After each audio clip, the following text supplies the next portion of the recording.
Bonsoir à tous et merci d'être avec nous dans ce nouveau journal. Voici tout de suite les principaux titres de l'actualité de ce jour. Stop aux accidents causés par les chauffeurs des taxis B d'Ivat. Les habitants des deux communes d'Ivat tirent la sonnette d'alarme sur ce problème.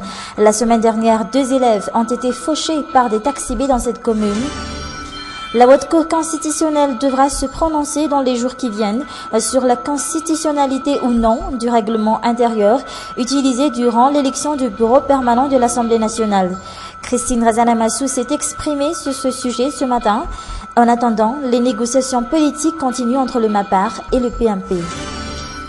À l'étranger, en Crimée, le rattachement à la Russie a été approuvé par 96,6% des votants hier. Moscou jubile. Bruxelles s'est réunie en urgence ce jour pour évoquer des sanctions supplémentaires. Qui a désactivé les systèmes de communication du Boeing 777 de la Malaysia Airlines? La question reste entière. L'enquête se focalise aujourd'hui sur les deux pilotes de l'avion et un ingénieur de vol présent dans l'avion qui reste introuvable.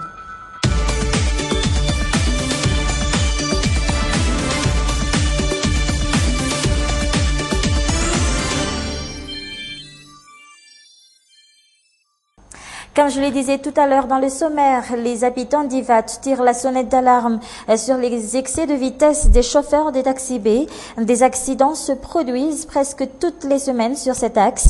Aujourd'hui, les habitants envisagent de créer un comité pour contrôler la conduite des chauffeurs et de leurs assistants. Faut-il rappeler que vendredi dernier, 2 élèves ont été fauchés par des taxis B. Anna Muriel et Yves Chanel.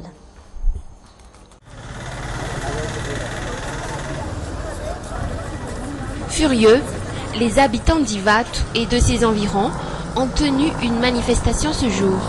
Une sonnette d'alarme à l'endroit des responsables afin qu'ils prennent les mesures appropriées face aux dangers des taxis B d'Ivat à cause de leur comportement et de leur conduite.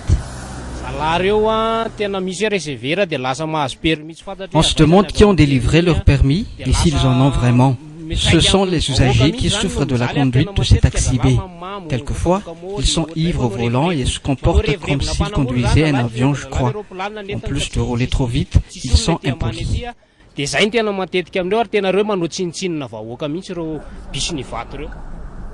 Une fois de plus, l'excès de vitesse des taxis B d'Ivat a fait 2 morts et 6 blessés vendredi dernier. Ce père de famille, témoin de l'accident, a participé au secours d'un des enfants grièvement blessés.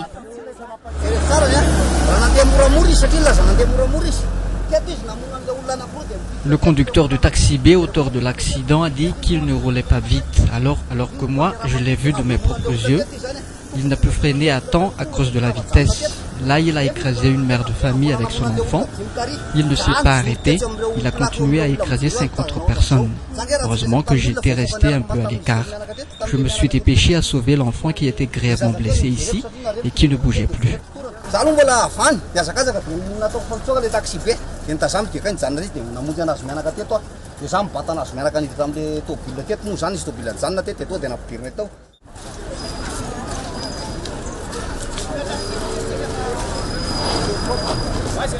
C'est ce qui s'est passé vendredi.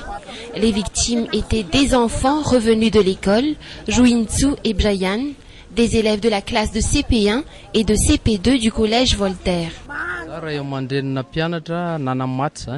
Mon enfant a trouvé la mort dans cet accident. Les funérailles ont eu lieu hier. Le taxi B avait pris une telle allure qu'il a blessé tout le monde sur son passage. Il a réalisé une sortie de route à droite. Je suis sûr qu'il faisait la course avec d'autres bus et que le conducteur ne possédait même pas un permis de conduire.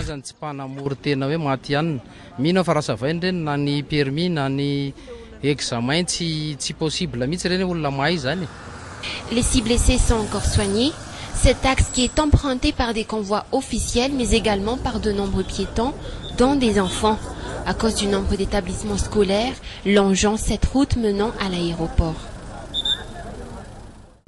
Et justement, en parlant de danger de la route nationale 52, en partant de Talatamat jusqu'à Ivat, présente de nombreux risques pour les automobilistes du fait de l'absence de panneaux de signalisation et de marquage au sol. Aujourd'hui, la gendarmerie nationale projette de mobiliser ces éléments pour gérer la circulation sur cet axe. C'est un reportage de Armi Sarakudbe sur les images de Yves Chanel. Internet Bienterouk est relié à Ivat par cette grande route spacieuse. Une route à 3 voies à double sens permettant aux véhicules de se dépasser. Au niveau de Maïbaouk, un tournant. Ici, pas moins de 2 voitures entrent en collision toutes les semaines.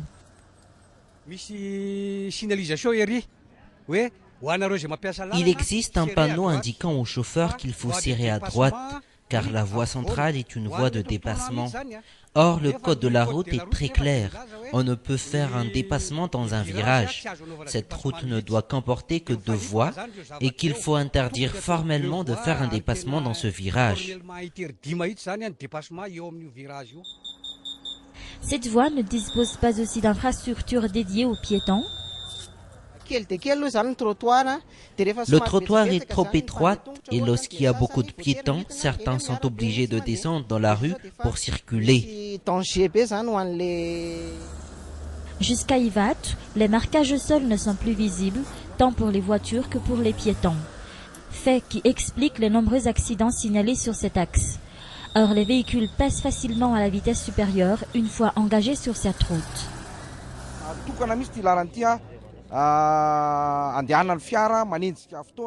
Cette route est plutôt réservée aux véhicules pressés par le temps car elle mène à l'aéroport international. Et dans la plupart des cas, ces voitures roulent vite après s'être enfin sorties des embouteillages en ville. Or, on ne peut pas créer des ralentisseurs sur cette voie. Par contre, on peut mettre des marquages au sol.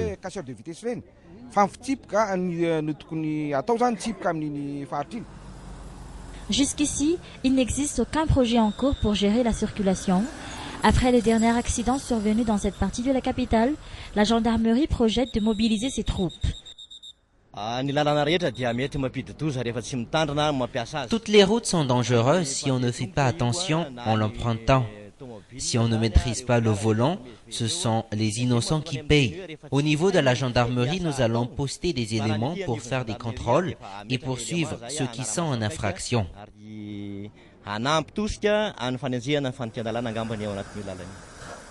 Dans cette histoire, il y a une responsabilité partagée.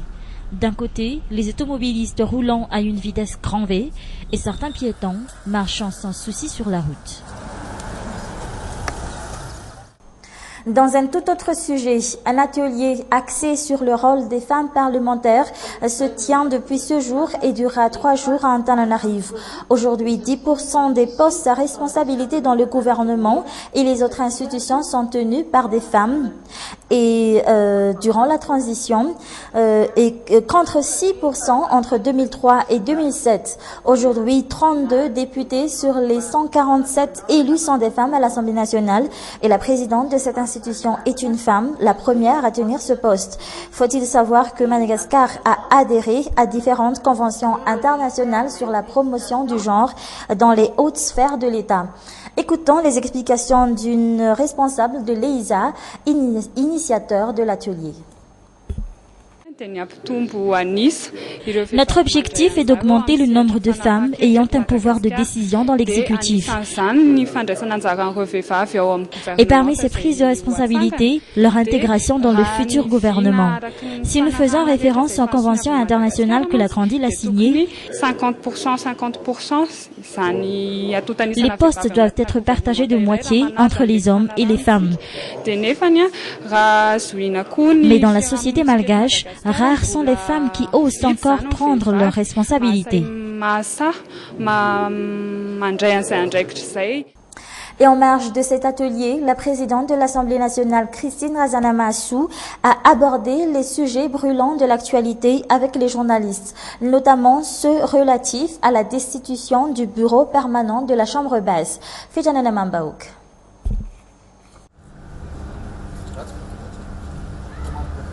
Règlement intérieur non conforme à la Constitution ou non, la balle sur l'affaire PMP Assemblée nationale est dans le camp de la Haute Cour constitutionnelle recomposée. Selon des indiscrétions, les 6 juges constitutionnels se penchent actuellement sur la requête déposée en ce sens par la PMP, la plateforme pour la majorité présidentielle. De son côté, le bureau permanent fraîchement élu maintient ses arguments pour se défendre et évoque l'adoption à l'unanimité de l'extrait du règlement en question.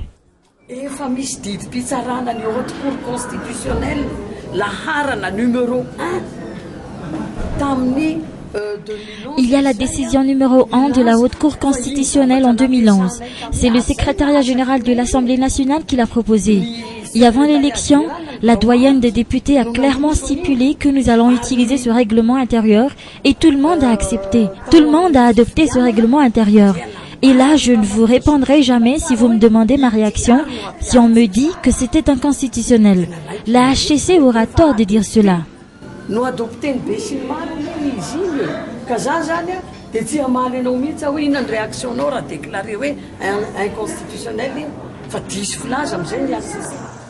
Par ailleurs, d'autres sources révèlent l'existence d'un pourparler entre MAPAR et PMP sur le sujet.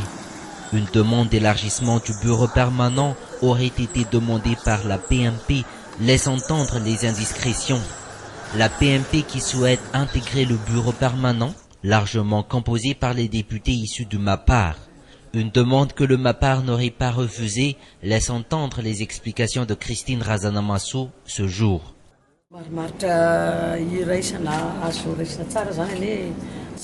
On peut trouver un consensus car au niveau de l'Assemblée nationale, on prend toujours les décisions après discussion et organisation. J'estime que si c'est le meilleur moyen de mieux organiser la Chambre basse, il n'y a pas de mal à cela. Inconstitutionnel ou non, le sort des membres du bureau permanent de la nouvelle Chambre basse sera connu d'ici jeudi, rapporte la presse de ce jour. Une décision fortement attendue, une décision sur laquelle reposent des questions, mais aussi une décision qui pourrait être une source de nouvelles crises. C'est la fin de cette édition. Merci à vous de votre attention. Excellente suite de programmes sur Viva. Au revoir.